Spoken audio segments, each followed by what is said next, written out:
Iran এবং ইসরায়েলের যে যুদ্ধ, এটি এখন চূড়ান্ত যুদ্ধে রূপ নেয়ার পর্যায়ে। যদি আগামী ৪৮ ঘন্টার মধ্যে ইরান আবার আক্রমণ করে এবং ইসরায়েল আবার আক্রমণ করে, এটা একটা সর্বাত্মক যুদ্ধে রূপান্তরিত হবে। এবং এই যুদ্ধকে কেন্দ্র করে ধর্মীয় উন্মাদনা এবং পরাশক্তিগুলোর তাণ্ডব এবং পরমাণু যুদ্ধের যে ভয়াবহতা, এটি সারা বিশ্বকে গ্রাস করবে। এমনকি এই বিশ্বের যে অস্তিত্ব, সেই অস্তিত্ব নিয়ে টান পড়বে। এবং আমরা যদি আবার সেই প্রাগৈতিহাসিক যুগে ফিরে যাই, সেটা অস্বাভাবিক কিছু নয়। যখন ইউটিউবের মাধ্যমে কন্টেন্ট তৈরি শুরু করি, তখন নিয়মিত ৩-৪টি বিষয় নিয়ে আলোচনা করতাম। দেশের রাজনীতি, তার সঙ্গে সঙ্গে ধর্মীয় কিছু বিষয় নিয়ে আলোচনা করতাম, আর আন্তর্জাতিক বিষয় থাকতো। তখন মালয়েশিয়ার রাজনীতি, পাকিস্তান ইমরান খান কী করলেন, ইরানে কি হচ্ছে, এই সমস্ত বিষয় নিয়ে আমাদের যারা জনগণ, তাদের নিদারুণ আগ্রহ ছিল।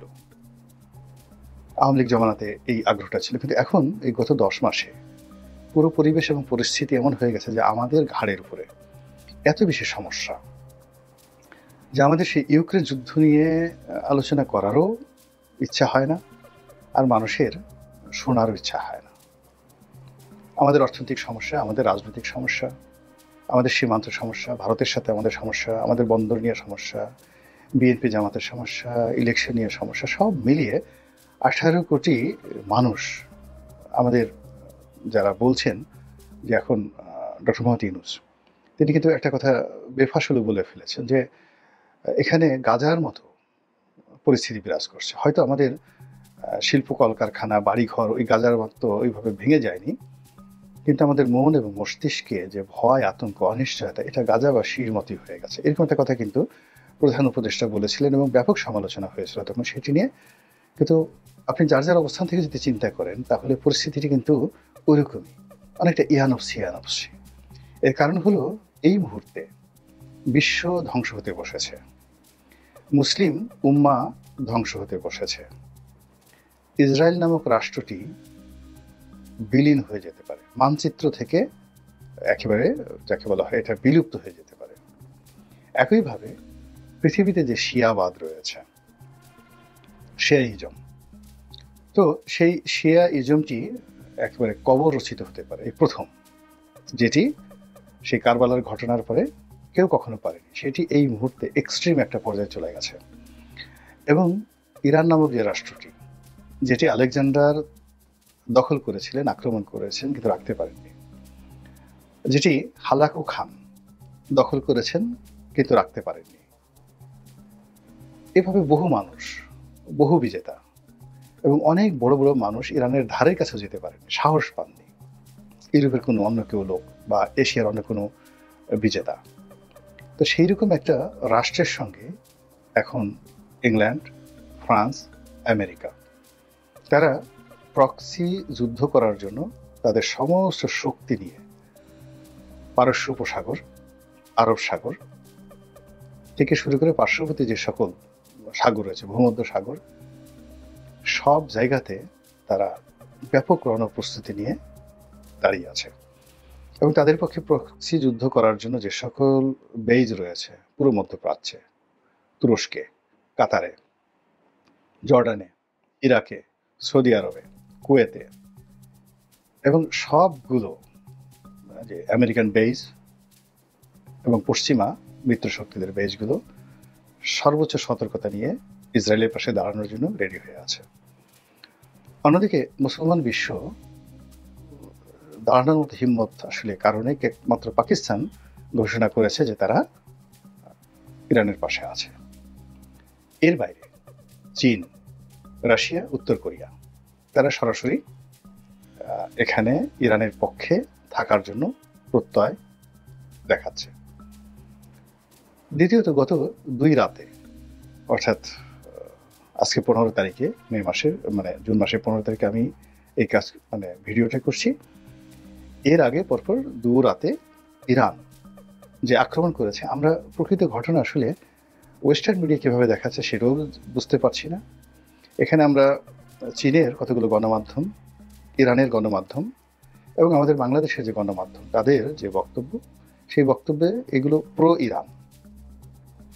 মানে ইরান যা কিছু করছে সেটাকে খুব বড় করে দেখানো হচ্ছে। তারা জেরুজালেম শেষ করে দিয়েছে, তাদের যে বন্দর নগরী হাইফা সেটা শেষ করে দিয়েছে, এবং সেখানে যে বিদেশি ইনভেস্টমেন্ট ছিল, সেখানকার যে বিমানবন্দর জেরুজালেম, তারপর শেষে তেল আবিব, এরপর হাইফা, এখানকার যে সামরিক স্থাপনা, বিমানবন্দর, নৌবন্দর, সব কিছু তছনছ করে দিয়েছে ইরান। এই ধরনের কথা আমরা বাংলাদেশে বসে দেখছি, শুনছি এবং আলহামদুলিল্লাহ বলছি, এবং আমরা ইরানের বিজয় কামনা করছি। একই সঙ্গে আমাদের দেশের কিছু মোল্লা আছেন যারা শিয়াদের বিরুদ্ধে, সুন্নি মোল্লা, তো তারা আবার ইসরায়েলের পক্ষ অবলম্বন করছে।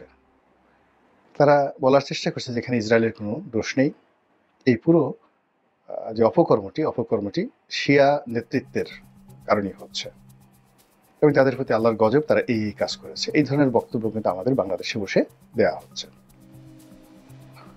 মধ্যপ্রাচ্য পুরো যে রাজনৈতিক চিত্র, সেই রাজনৈতিক চিত্রে এমন একটা সংকট তৈরি হয়েছে। ইরানের পর ইরাক, তো ইরাকের পর হলো লিবিয়া না, ইরাকের পর কুয়েতের পর মিশরের পর জর্ডান। এই কয়টি দেশে মানে এই যুদ্ধের ফলে এই সকল রাষ্ট্রের মানচিত্র বদল হওয়ার মতো উপায় হয়ে গেছে। এর কারণ হলো এখানে এরা সবাই আমেরিকার টাকায় চলে, আমেরিকার তাবেদার, ডাইরেক্ট, সরাসরি। এর বাইরে সেমি মানে যাকে বলা হয় তাবেদার হিসেবে সৌদি আরব, সংযুক্ত আরব আমিরাত এবং কাতার, তারা রয়েছে। এর বাইরে ইরানি প্রক্সি ওয়ার চালানোর জন্য ইরানের যে সকল ভূমি, বিশেষ করে সিরিয়া, ইয়ামেন, এরপরে লেবানন, তার সঙ্গে সঙ্গে পশ্চিম তীর, গাজা, এখানে ইরানের ব্যাপক উপস্থিতি আছে প্রক্সি যুদ্ধ চালানোর জন্য। এবং একই সঙ্গে যেটাকে রেড সি বলা হয়, লোহিত সাগর, তো লোহিত সাগর, পারস্য উপসাগর, আরব সাগর, ভূমধ্য সাগর, এই তিনটি সাগরের সঙ্গে সঙ্গে খুবই গুরুত্বপূর্ণ দুটো জলপথ, অর্থাৎ কায়রো মানে মিশরের আন্ডারে, কিন্তু এখানে ইচ্ছা করলে ইরান ইন্টারভেন করতে পারে, সেটা হলো সুয়েজ খাল, আরেকটা হলো হরমুজ প্রণালী, অত্যন্ত গুরুত্বপূর্ণ, যেটি ইরান ইন্টারভেন করতে পারে। এবং এই দুটো জায়গাতে যদি ইরান খুব সহজেই তাদের কর্তৃত্ব দেখাতে পারে, শক্তিমত্তা দেখাতে পারে, তাহলে পুরো ইউরোপের যুদ্ধ করা ছাড়া কোনো উপায় থাকবে না। আর ইউরোপ যখন এখানে যুদ্ধ করবে, যে যুদ্ধ আলটিমেটলি একটা প্রক্সি যুদ্ধ ইউরোপের সঙ্গে চলছে আমেরিকার, এবং আরেকটি প্রক্সি যুদ্ধ চলছে রাশিয়াতে ইউক্রেনকে কেন্দ্র করে, অর্থাৎ ইউক্রেনকে এখানে ডবল কাজ হয়ে যাবে। অর্থাৎ ইউক্রেনকে কেন্দ্র করে আমেরিকা এবং ইউরোপ এখন বিপরীত অ্যাঙ্গেলে চলে এসেছে। আবার মধ্যপ্রাচ্যের ইসরায়েলকে কেন্দ্র করে ইউরোপ এবং আমেরিকা এখন একই বৃত্তে, একই প্ল্যাটফর্মে কাজ করার চেষ্টা করছে।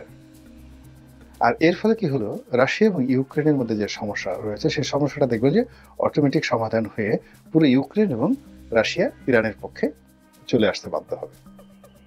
এই যে একটা রাজনৈতিক টারমাইল,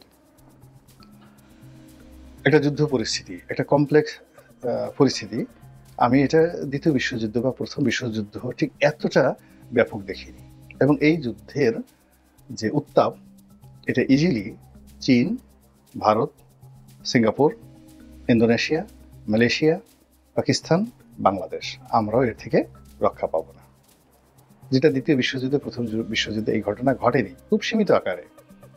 প্রথম মহাযুদ্ধের তাপ্তে দিকে আসেই নেই, খুব অল্প। এখান থেকে লোকজন যুদ্ধ করতে গেছে, কাজী নজরুল থেকে শুরু করে অনেকেই ওই ফ্রন্টে যুদ্ধ করে গেছেন, অনেকে তুরস্কের পক্ষে, অনেকে ইংরেজদের পক্ষে। আর দ্বিতীয় বিশ্বযুদ্ধ সেখানে মায়ানমার, সিঙ্গাপুর, এই অঞ্চল পর্যন্ত কিছু যাকে বলা হয় কর্মকাণ্ড চলেছে, জাপানি আর্মি আর ব্রিটিশ আর্মি, এর বাইরে তেমন কিছু হয়। যা হোক, কিন্তু এইবার যদি এই যুদ্ধটা শুরু হয়ে যায় ব্যাপক আকারে, জাস্ট 15 দিনের মধ্যে আমাদের এই পাক ভারত উপমহাদেশের পুরো যে ক্ষোভ বিক্ষোভ যুদ্ধ এটি মারাত্মক আকার ধারণ করবে এবং 2026 আমাদের জন্য দুর্ভিক্ষ, আমাদের জন্য দুর্ভাগ্য, এরকম নানা রকম আশঙ্কা কিন্তু আমাদেরকে তাড়া করছে, প্রাকৃতিক দুর্যোগ থেকে সবকিছু। তো এরই মধ্যে যারা ধর্মবিশ্বাসী তাদের মধ্যে দুটো গ্রুপ আছে, যারা ইহুদি জাতি। তা আমরা যেভাবে দাজ্জালকে মনে করি যে আমাদের শত্রু, মুসলমানদের শত্রু, পৃথিবীর শত্রু, একচোখা দাজ্জাল, কিন্তু ইসরায়েলিরা বা ইহুদিরা মনে করে দাজ্জাল তাদের ত্রাণকর্তা। দাজ্জালের অধীনে তারা পৃথিবীতে একটা সাম্রাজ্য প্রতিষ্ঠা করবে এবং এরকম একটা যুদ্ধ এখন যে ওয়ারটা চলছে, সেই ওয়ারে যদি ইরানের পরাজয় ঘটে এবং ইসরায়েলের প্রভুত্ব প্রতিষ্ঠিত হয়ে যায়, তাহলে আরো অনেক দিন পর্যন্ত দাজ্জালের রাজত্ব এই পৃথিবীকে কাঁপাবে, যেভাবে আল্লাহ রাসূল সাল্লাল্লাহু আলাইহি সাল্লাম বলে গেছেন। ইসরায়েলের হুকুমের বাইরে, কথার বাইরে কেউ যেতে পারবে না। এবং দাজ্জাল সম্পর্কে যে সকল কাল্পনিক কথাবার্তা বা যে ধরনের মিথ অ্যান্ড মেথোলজি চালু রয়েছে, সে মানুষের চেহারা দেখে, মুখ দেখে তার মনের কথা বলে দেবে। আচ্ছা, এখন চিন্তা করেন আমাদের যে আর্টিফিশিয়াল ইন্টেলিজেন্স, এই আর্টিফিশিয়াল ইন্টেলিজেন্স কিংবা ধরেন ইসরায়েলের তৈরি ফেসবুক কিংবা অন্যান্য যে সকল এআই প্রযুক্তি রয়েছে, সে তো আপনার মুখ দেখে, আপনি মোবাইলে পাশে রাখেন, আপনার শব্দ শুনে, আপনার মুখ দেখে সঙ্গে সঙ্গে বলতে পারে আপনি কি চান। আপনি কি ইসলামিক ওয়ার্ড শুনতে চান না পর্নো ভিডিও চান, আপনি কোন ধরনের বিজ্ঞাপন চান, আপনি কি চান, সব আপনার সামনে হাজির করে দিচ্ছে। তো এটা কি দাজ্জাল নয়? দাজ্জাল তো এসে গেছে। এরপরে সে যে সকল আল্লাহ রাসূল বলে গেছেন যে আপনাকে মানুষের দেখে দেখে সবকিছু বলতে পারবে এবং সে ইচ্ছা করলে যে কোনো মানুষকে তার প্রাণ দিয়ে দিতে পারবে, আর ইচ্ছা করলে যে কোনো মৃত মানুষকে সে জীবিত করতে পারবে, জীবিত মানুষকে মুহূর্তের মধ্যে সে তার কথায় স্পট ডেথ ঘটিয়ে দিতে পারে। আপনি চিন্তা করুন যে প্রায় 2500 কিলোমিটার দূরত্ব, 2500 কিলোমিটার তেল আবিব থেকে তেহরান পর্যন্ত। তো তেহরানের শহরের একটা বিল্ডিং এর একটা অ্যাপার্টমেন্টে ধরুন সেখানকার সেনাবাহিনীর দ্বিতীয় গুরুত্বপূর্ণ ব্যক্তি, আমাদের দেশে যেভাবে সিজিএস বলি, তো এরকম সেনাবাহিনীর সেনাপ্রধানের পরে যে দ্বিতীয় গুরুত্বপূর্ণ ব্যক্তি সিজিএস, তো তিনি একটা অ্যাপার্টমেন্টে থাকেন। তেল আবিব থেকে সে ক্ষেপণাস্ত্র ছুড়ল, সেই ক্ষেপণাস্ত্র গিয়ে তেহরান নগরীর ঠিক সেই অ্যাপার্টমেন্টটাকে ধ্বংস করে দিয়ে পুরো ফ্যামিলিটাকে শেষ করে দিল। তাদের টার্গেট লক্ষ্যে অন্য কোনো অ্যাপার্টমেন্ট নষ্ট হলো না, ভাঙলো না। আচ্ছা, আপনি এটাকে কি দাজ্জাল বলবেন না কি বলবেন বলেন তো? কি প্রযুক্তি চলছে এখন এখানে? তো আপনার দোয়া দরুদ তসবির ব্যাপার না, কি প্রযুক্তি কোথায় চলে গেছে? কিংবা ইরান থেকে যে আক্রমণ পরিচালিত হচ্ছে, হাজার হাজার ক্ষেপণাস্ত্র, শত শত ক্ষেপণাস্ত্র, পুরো সিস্টেমকে তছনছ করে দিয়ে আকাশপথ পাড়ি দিয়ে যেভাবে এসে ইসরায়েলের উপর আক্রমণ চালিয়ে পুরো ইসরায়েলের সামরিক ঘাঁটি তছনছ করে দিচ্ছে, এটাকে আপনি ইমাম মাহাদির কারামত হিসেবে আপনি কিভাবে দেখবেন বলেন? যেভাবে ইমাম মাহাদির নেতৃত্বে সব ঐক্যবদ্ধ হবে, মুসলমান ঐক্যবদ্ধ হবে, যে যুদ্ধের কথা আছে, এটাকে 1400 বছর আগে বলে যে এটাকে একটা রূপক করতে ধরেন না, ধরার পর দেখেন তো মিলে যায় কিনা। এখন এই যে ইমাম মাহাদি ভার্সেস দাজ্জাল, আমরা যেভাবে কল্পনা করি, ছবি আঁকি, দাজ্জাল মিন্স একজন পার্সন, তার একটা চোখ থাকবে কপালের মধ্যে, তিনি হবেন এক চোখা, এরকম। তো সেটাকে আপনি যদি একটা সময়, একটা প্রযুক্তি, একটা টাইম ফ্রেম, একটা ধ্বংসাত্মক যাকে বলা হয় কর্মকাণ্ড, সেই দিকে আপনি নিয়ে যান, এক গ্রুপ অফ পিপলে নিয়ে যান, দেখেন যে দাজ্জালের কর্মকাণ্ড শুরু হয়ে গেছে কিনা, দাজ্জালি অ্যাক্টিভিটিস। আবার যদি মুসলমানদের রিভাইভের ব্যাপার আসে, মুসলমানরা গত সেই বলতে গেলে